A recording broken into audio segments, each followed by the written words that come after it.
Selamat siang, nama saya Ratna Cempaka Solafide dari Prodi Hubungan Internasional, Fakultas Ilmu Sosial dan Ilmu Politik. Saya akan menerangkan tentang jawaban saya untuk ujian akhir semester KN-UAN 3. Saya akan menjawab nomor 3, 4, 6, dan 7. Saya mulai saja. Nomor 3, jelaskan apa argumentasi orang-orang yang menolak tahlilan dan bagaimana Anda menanggapinya. Membicarakan tahlil sama saja membicarakan ketidaksepahaman antara orang NU dan orang-orang yang tidak setuju dengan acara tahlilan. Ada sebagian orang menganggap acara tahlilan itu sesat dan bahkan haram menurut mereka. Tentu mereka memiliki alasan tersendiri menurut apa yang mereka pelajari dan mereka pahami dalam persoalan agama dan tradisi. Tanpa dalil tertentu, mereka tidak akan berani mengharamkan bahkan mengkafirkan pelakunya atau nahdliyin sebagai subjek dari acara tahlilan itu. Pandangan yang serba membuat kesamaan antara tradisi Islam dengan tradisi non-Islam ini beranggapan jika bukan orang Islam yang melakukan pertama kali, berarti itu bid'ah sesat, haram, bahkan kafir jika dilakukan oleh orang Islam. Perlu juga diingat bahwa budaya sarungan itu bukan budaya Islam. Pada masa Nabi Muhammad SAW, tidak ada budaya sarungan umat Islam yang cuma di Indonesia. Itu pun juga berangkat dari budaya agama Hindu yang ada di Indonesia. Anggap saja orang Madura yang ketara dengan budaya sarungnya. Dan lihat agama nenek moyang orang Madura sebelum Islam datang, tak lain mayoritas menganut Hindu.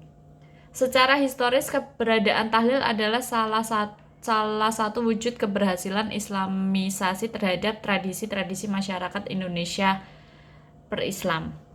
Tradisi masyarakat Indonesia ketika ada orang meninggal dunia adalah berkumpul di rumah duka pada malam hari untuk berjudi, mabuk-mabukan, dan sebagainya. Lambat laun seiring dengan Islam yang mulai menyentuh mereka, acara tersebut diisi dengan nilai-nilai keislaman yang dapat mendatangkan manfaat kepada orang yang meninggal dunia, keluarga duka, serta masyarakat secara umum. Dari sini kemudian tradisi tahlilan berkembang luas di tengah masyarakat seperti yang diamalkan oleh masyarakat saat ini. Pendapat mazhab Syafi'i yang mutamad atau yang menjadi patokan adalah dimakruhkan bertakziah ke keluarga mayit setelah 3 hari kematian mayit. Tentunya hal ini jelas bertentangan dengan acara tahlilan yang dilakukan berulang-ulang pada hari ke-7, ke-40, ke-100, dan bahkan ke-1000. Al-Imam An-Nawawi rahimahullah berkata, para sahabat kami atau para fakuhah madzhab Syafi'i mengatakan dan makruh takziah atau melayat setelah 3 hari karena tujuan dari takziah adalah untuk menenangkan hati orang yang terkena musibah dan yang dominan hati sudah tenang setelah 3 hari. Maka jangan diperbarui lagi kesedihannya. Dan inilah pendapat yang benar yang ma'ruf. Al-Majmu Syar al-Muhadzab 5-277. Setelah itu Al-Imam An-Nawawi menyebutkan pendapat lain dalam madzhab Syafi'i, yaitu pendapat Al-Imam Al-Haromain yang memperbolehkan takziah setelah lewat 3 hari dengan tujuan mendoakan mayat. Akan tetapi pendapat ini diingkari oleh para fuqaha madzhab Syafi'i. Al-Imam An-Nawawi berkata, dan Imam Al-Haromain menghikayatkan satu pendapat dalam madzhab Syafi'i bahwasanya tidak ada batasan hari dalam bertakziah. Bahkan boleh bertakziah setelah 3 hari dan meskipun telah lama waktu. Karena tujuannya adalah untuk berdoa, untuk kuat dalam bersabar, dan larangan untuk berkeluh kesah. Dan hal-hal ini bisa terjadi setelah waktu yang lama.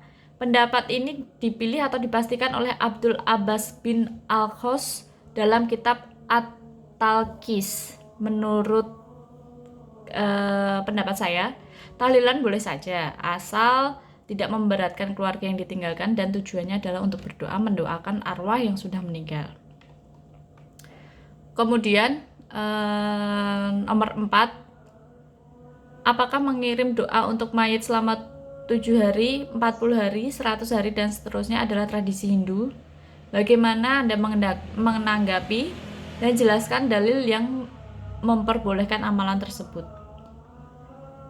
Kenduri arwah atau tahlilan biasanya dilakukan umat Islam pada hari ke-7, bahkan ada yang bersedia melakukannya selama 7 hari berturut-turut, ke-40, ke-100, setahun, 2 tahun, dan hari ke-1000 dari kematian seseorang. Setelah itu ada juga yang kemudian melakukannya setiap tahun. Sebagai kalangan ada yang mengatakan bahwa tradisi semacam itu berasal dari ajaran Hindu. Mereka juga mengatakan bahwa menjamu dan bersedekah selama 7 hari berturut-turut ketika ada orang yang meninggal dunia sebagai sebuah sinkretisme dari agama Hindu dan Buddha. Benarkah demikian? Tentu saja tuduhan yang demikian itu tidak benar. Sebab membaca surat Yasin, berzikir, dan berdoa orang yang telah meninggal dunia serta bersedekah yang pahalanya diniatkan untuk si mayit kapanpun boleh dilakukan.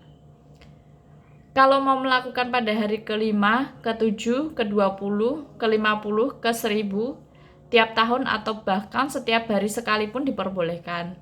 Untuk melaksanakan amal salih semacam itu, kita diberi kebebasan untuk memilih waktu sesuai dengan keinginan kita. Karena ia hanyalah sebuah ibadah yang bersifat umum, yang tidak terikat waktu pelaksanaannya. Dalam Asy-Syahihain disebutkan sebagai berikut.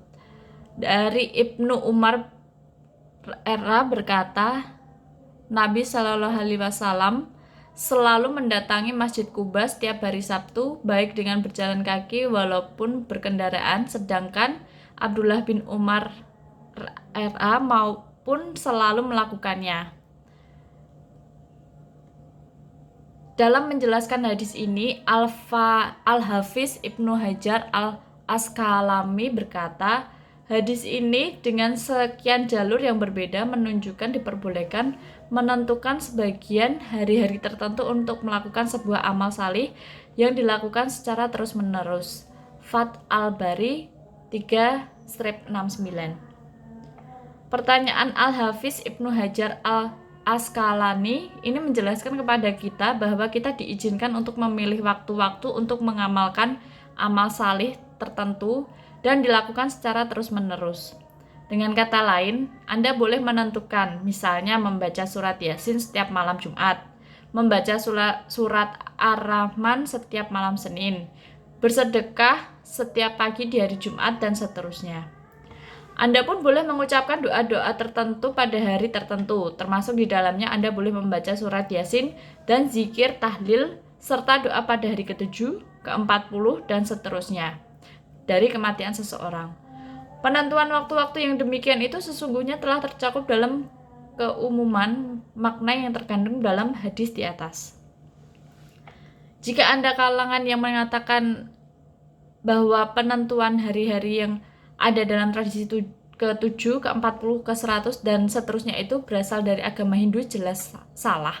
Karena dengan hadis di atas, kita diperbolehkan untuk menentukan waktu-waktu tertentu guna mengamalkan amal salih tertentu dan dilakukan secara terus-menerus seperti yang dijelaskan oleh Al-Hafiz Ibnu Hajar di atas. Demikian pula dengan waktu yang dilaksanakan tradisi kenduri, arwah, atau tahlilan. Umat Islam khususnya di tanah Jawa biasanya melakukan pada hari ke-7, ke-40, ke-100, setahun, 2 tahun, dan ke-1000 dari kematian seseorang. Berdasarkan hadis di atas, penjelasan yang disampaikan oleh Al-Hafiz Ibnu Hajar, maka hal itu diperbolehkan. Yang disebut boleh atau mubah adalah sesuatu yang jika dikerjakan tidak mendapat pahala dan tidak pula berdosa. Demikian pula jika ditinggalkan tidak berpahala dan tidak berdosa. Artinya menentukan hari-hari tertentu tidaklah berpahala, yang mengandung pahala adalah amaliyah yang dikerjakan di dalamnya. Jadi menentukan hari-hari tertentu tidaklah memberikan manfaat apapun bagi si mayit dan tidak pula memberikan pahala bagi yang melakukannya. Namun amaliyah di dalamnya berupa pembacaan surat Yasin, berbagai macam zikir dan doa dalam tahlilan. Itulah yang memberi manfaat bagi si mayit jika pahalanya diniatkan untuknya. Dalil-dalilnya dalam kitab Imam As-Suyuti Al-Hawili Al-Fatawi,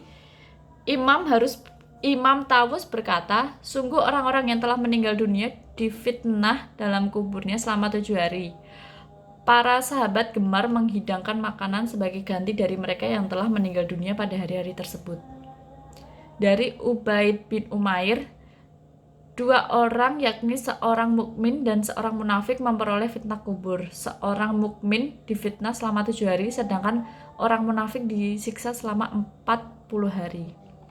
Kelompok Hanabilah, golongan Hanabilah Taqiyuddin Muhammad ibnu Ahmad ibnu Abdul Halim atau yang lebih populer dengan julukan Ibnu Taimiyah dari Madhab Hambali menjelaskan, Ibnu Taimiyah juga menjelaskan perihal diperbolehkannya menyampaikan hadiah pahala salat, puasa, dan bacaan Al-Quran kepada jika saja dihadiahkan kepada mayit pahala puasa, pahala salat, atau pahala Al-Quran baca atau Al-Quran atau kalimah thayyibah, maka hukumannya diperbolehkan.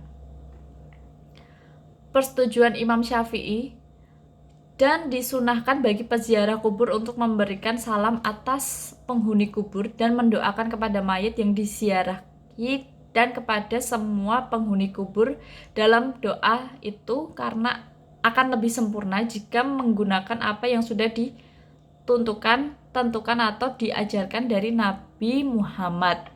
Dan sunnah pula membaca Al-Quran semampunya dan diakhiri dengan berdoa untuk keterangan. Ini dinas oleh Imam Syafi'i atau dalam kitab dan telah disepakati oleh pengikut-pengikutnya.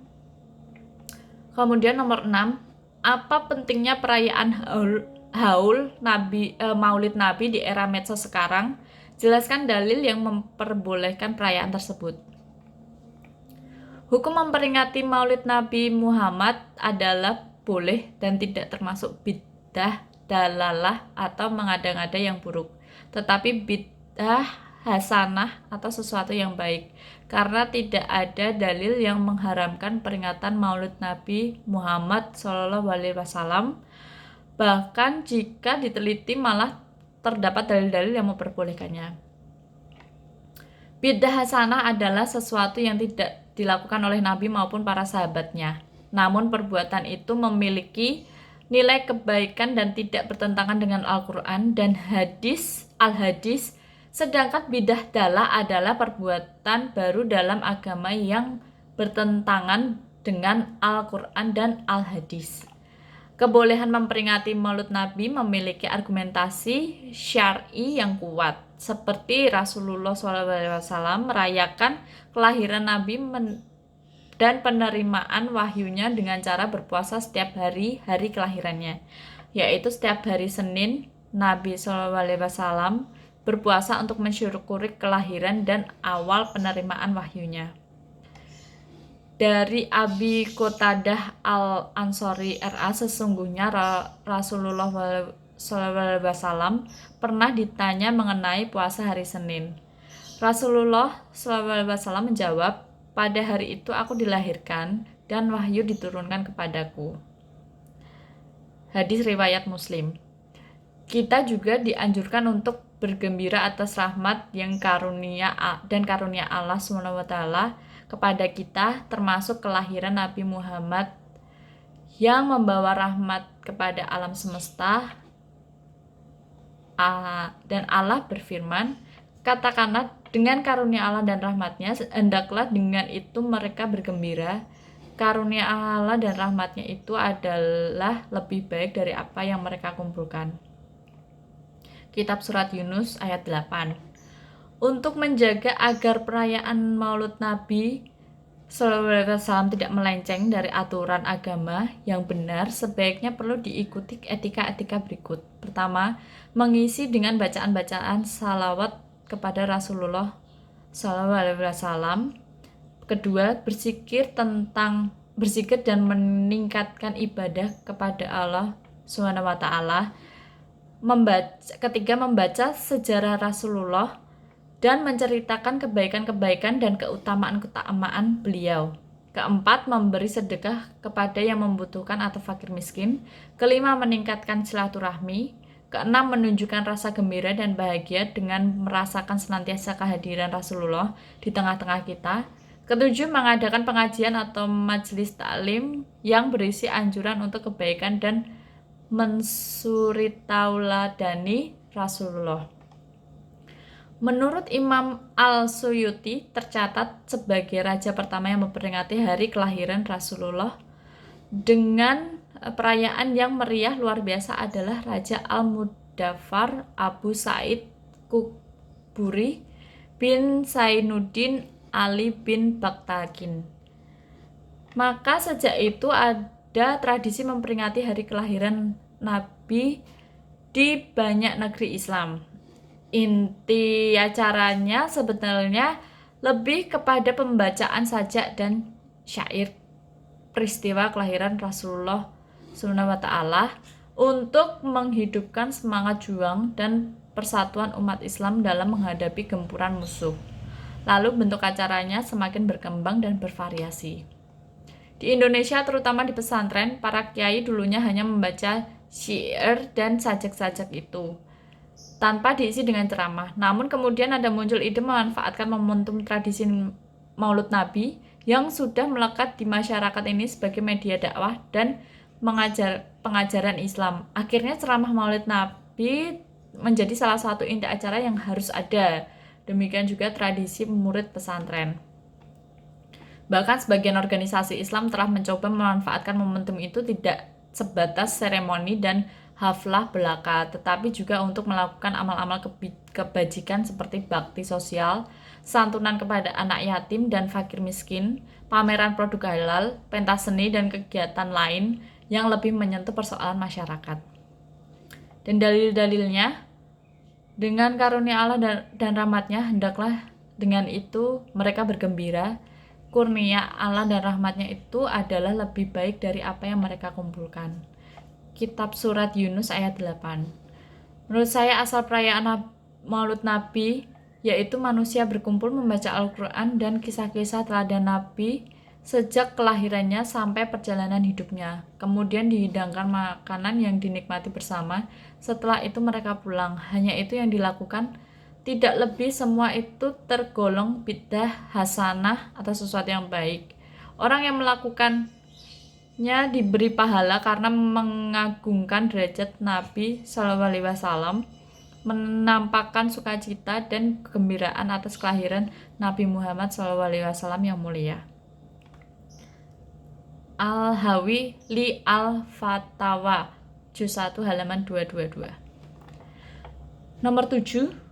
Bagaimana sikap Anda tentang orang yang menganggap bahwa doa kunut subuh tidak disunahkan? Jelaskan dalil disyariatkannya doa kunut subuh.